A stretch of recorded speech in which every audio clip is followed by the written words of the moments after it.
本田平八郎忠勝のその後。どうする家康に学ぶ日本史。なぜ戦国時代最強の武将と言われたのか。本田忠勝は徳川家康に半世紀もの間仕え、戦国時代最強の武将と言われた。本田忠勝のその後を詳しく見ていこう。家康より5歳年下の忠勝は1559年永禄2年、家康が烏帽子親となって12歳で元服している。名前の忠勝は忠勝という意味で名付けられた。忠勝の祖父と父親は松平家に仕えて共に戦死したため、忠勝は母親に育てられたのである。翌年に忠勝は桶狭間の戦いで大高城への兵糧運び入れで家康に従い初陣を果たしている。本田忠勝はトンボ切りと呼ばれる一尺4寸5分約4メートル30センチの槍の使い手であった。槍を振り回すとトンボが切れたところから名付けられた鋭利な槍で忠勝は戦場では無類の強さを発揮した。忠勝は生涯に57度の戦いに出陣したが、無敵の強さを誇り、一切無傷であったという。家康が織田信長と協力して朝倉義景、浅井長政連合軍と戦った姉川の戦いで忠勝は信長を感嘆させる働きをしている。1570年元亀元年、織田徳川連合軍3万5千と浅井朝倉連合軍2万1千が姉川を挟んで退陣した。家康率いる三河勢5千は朝倉軍と戦ったが、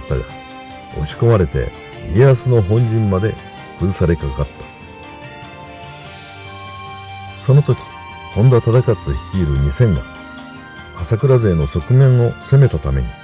家康は救われている。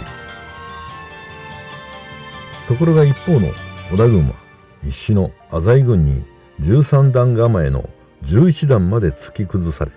信長は窮地に追い込まれた。すると態勢を立て直した徳川軍が浅井軍の側面を突いたために、浅井朝倉連合軍は総崩れとなり、勝負は決している。信長は後に本田忠勝を花も実もある勇士と褒め称えている。1572年元亀3年には武田信玄が織田信長と一戦を交えるために進撃を開始する。三方ヶ原の前哨戦となった一言坂の戦いでは、武田信玄が2万5千の大軍で徳川家康の居城浜松城に迫った。出陣した家康だが多勢に無勢でたちまち武田軍に追撃される。その時忠勝はわずかの兵で7度8度と敵中突破しながら一言坂でしんがりを務め、武田の大軍を食い止めたため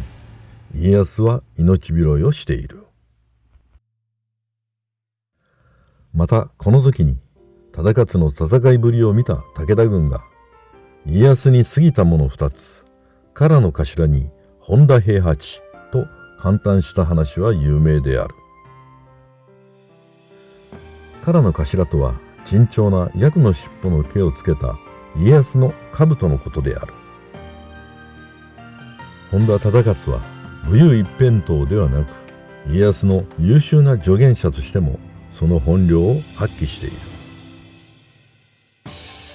1582年天正10年に本能寺の変が起こった時、家康は忠勝らわずかの友回りと堺にいた。織田信長の死を知った家康は信長の仇討ちをして斬り死にをすると言って聞かなかった。すると忠勝はわずか30騎余りの少数で戦っても村死にとなります。ここは一旦三河へ帰られ、兵を挙げても遅くはござりませんと冷静に語り、家康を思いとどまらせている。織田信長の弔い合戦で明智光秀を討ち取った羽柴秀吉が急激に力をつけていく。信長の子息織田信雄を推す徳川家康と三法師後の織田秀信を擁する羽柴秀吉が小牧長久手で対峙する。この小牧長久手の戦いで忠勝は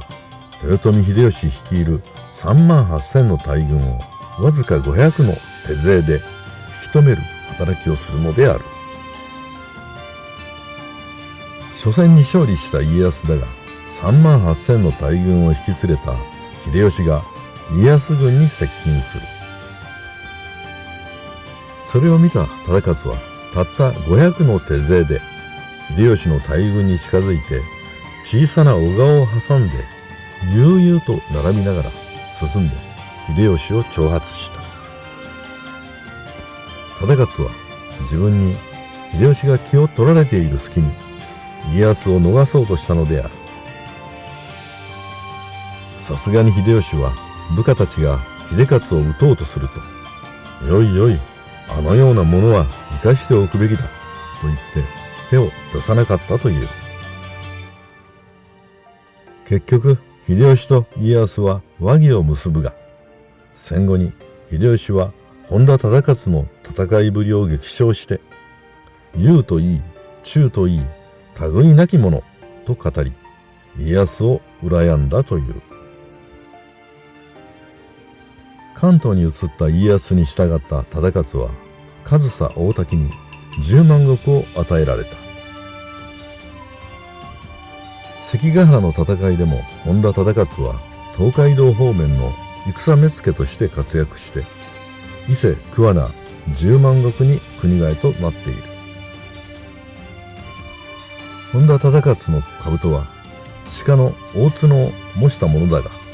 戦場で鹿に浅瀬を教えられて助かったことから縁起がいいと愛用した。現在でも忠勝の黒糸おろしの鎧に和野の兜という甲冑姿の肖像画が残されているが、忠勝は気に入るまでに8度まで描き直させて9度目にやっと納得したとい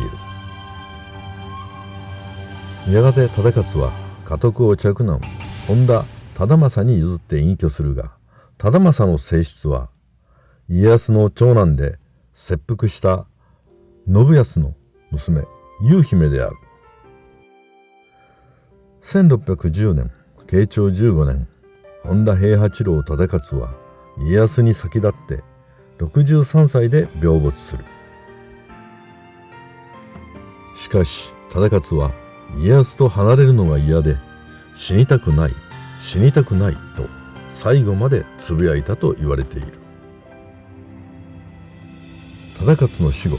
後を継いだ本田忠政は播州姫路15万石に栄転する。大阪夏の陣では豊臣秀頼と死別した徳川秀忠の娘千姫が忠政の嫡男忠時に一目惚れをする。千姫が押しかけ女房となったことで、千姫の化粧料として忠時は10万石を与えられ、姫路藩は25万石となっている。その後の本田家は家康生誕の地三河の岡崎城主を務めるなどして明治時代まで続いている。